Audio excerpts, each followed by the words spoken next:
Hello everyone, my name is Giraton and welcome to the second episode of Beyblade Burst Advance, the video series where we go over the more competitive tricks and tips of the game of Beyblade Burst. With every video, you should be able to improve your skills and knowledge of Beyblading to win against even the toughest opponents. These videos will expect basic knowledge of how Beyblade works and should be used not to learn how to play and more to update your skills. On today's episode, we will be covering launching techniques. Now this topic is very under-talked about topic, and there isn't a lot of information out there on the subject. So this video is quite late because I had to make the research. Not find the research, make the research. The WBO topic that I made to find all my info in this video is in a link below, and that topic is still open for new techniques to be found and tested.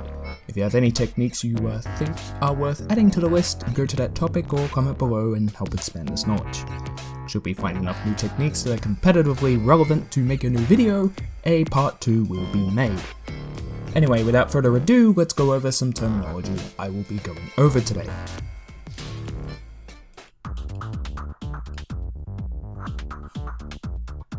So the following terms will appear in multiple launch techniques, so we need to go over them before we continue. Effect. This is how we will describe how the Beyblade moves after launching. This is the important part about the launch, as the effect changes how the Beyblade performs and is what we are going for in the launch. If you don't get the desired effect, you have failed the launch. Flower pattern. The effect of an attack-type Beyblade moving towards the stadium before moving back out while still moving around the stadium, much like the petals on a flower. This benefits attack types because it allows attack types to get a lot more attacks in before losing spin in comparison to the normal movement of spinning around the stadium. Banking. Angling the launcher, normally by 45 degrees, so the Beyblade is parallel to the stadium floor, tip flat to the stadium slope. This is done in most launchers to gain a specific effect.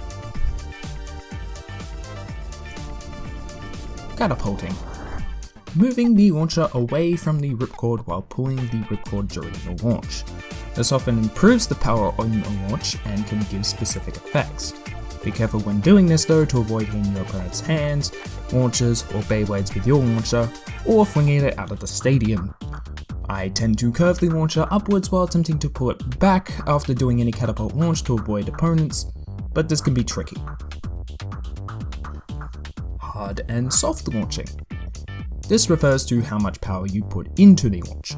Often a player will launch as hard as they can, and this helps in most cases. However, some players will reduce their launch power to gain several benefits. First, some Beyblades have higher burst resistance with a low power launch. Additionally, if the battle is two opposite spin Beyblades, lowering the launch power causes spin localization to happen faster, which when facing attack types is super beneficial because it reduces the power of the opposing Beyblade and as such, its amount of solid attacks.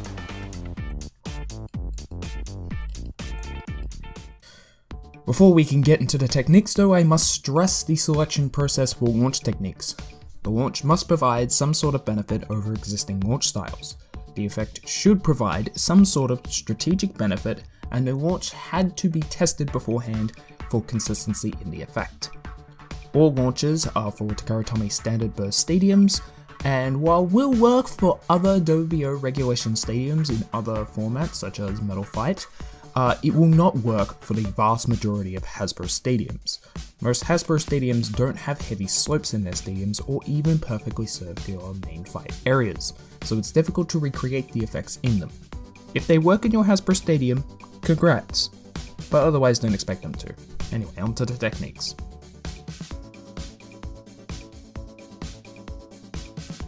The standard launch is probably the first launch you ever got to work in Beyblade. It involves launching with a stable grip on the launcher without any movement. It's optimally used with stamina and defense types.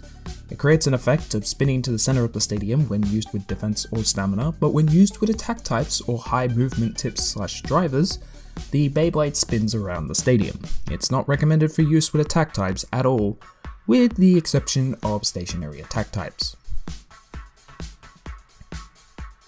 The sliding shot, or Valt's rush shoot in the Beyblade Burst anime, is launching via performing a banking while catapulting simultaneously. It is the earliest established launch technique in competitive Beyblade history, and is one that if you were to look up anywhere about Beyblade launch techniques, you will probably find a version of it there. It's used with regular attack types. Its effect causes the flower pattern movement in attack types, which, as explained, is incredibly important for attack types to use. Can be difficult to learn, and if not performed correctly, the desired flower pattern does not occur, but once you have it nailed, it's very consistent. If there is any skill you 100% must try to at least get good at in this video, this is the one. In fact, the reason this technique is the first one learned by Belt in the anime is because this was an incredibly powerful tool in the Western player's tool belt, but in Japan was almost completely unaware of this launch, and was part of the reason that Japan is incredibly stamina and defense focused, where the West is a lot more attack orientated, or at least when attack types are good. A link to the WBO's video on this technique is in the description if you want a more in-depth tutorial on this important technique if this video doesn't do it for you. The bank down shot may not have a fancy name for it, but it does work. It involves angling the launcher down into the stadium, so a bank down, and catapulting. It's somewhat easy to perform and triggers the much desired flower pattern in attack types, but not as strongly, and non-rubber attack tips may break the flower pattern more often than the sliding chute. This is meant to be an easy way to perform a sliding chute, as it follows a lot of the same concepts, but due to angling the launcher down instead of sideways, it's surprisingly easier to do consistently. So a sacrifice of power for ease of use. Oh, here's a funny one. The flash chute is the one that comes directly from the anime. Without catapulting, launch the Beyblade angling the launcher down, so the tip of the Beyblade is parallel to the stadium floor closest to you, much like a bank down shot. A high-speed circular movement in attack types is the effect, and is often faster than standard launching. Why is this good? Well, just like the anime, this is designed to catch or knock upwards the opposing Beyblade, then quickly spin around the stadium to catch the opposing Beyblade before it goes back to the center. And this results in a really hard hit that either knocks out or bursts the opposing Beyblade. And of course, it works especially well on opposing attack types, since you will have way more force than them and it will hit them. Same for high movement drivers like Atomic. I personally had to adapt this method from the anime and test it myself. But it's so surprising that a seemingly useless method created by the anime, which produces a lot of mostly useless methods. What practicality comes with that hand movement? Why would I hold my launcher upside down? No, swinging my body around mostly results in mislaunching. Why jump? Has such a good use. Snipe launchers, or CATAPULTIng, however you pronounce that or whatever you want to call it, is a slightly delayed launch while still being within the legal launch time of go shoot or let it rip, while predicting the opponent's launch to cause a direct knockout by hitting the opposing Beyblade as fast as possible. Yes, by the rules of the WBO and Hasbro, this is a completely legal method as long as you launch within the allotted time and make contact with the opponent's Beyblade even if they never hit the floor. I recommend you catapult shoot for this method.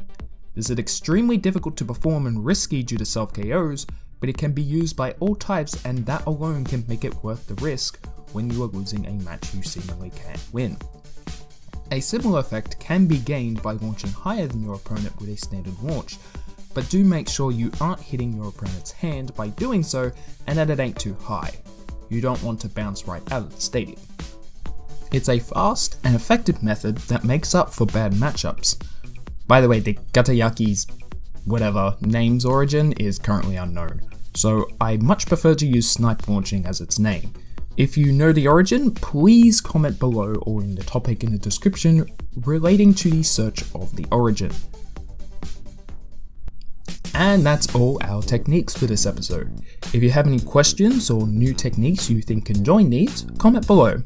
Next time we will cover fake Beyblades and how to spot them, a very important video for any parents looking to get Beyblades for their kids, cause man, it's a minefield out there.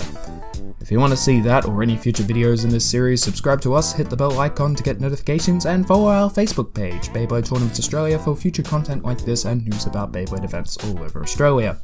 And with that, I'll see you next time. Giraton out.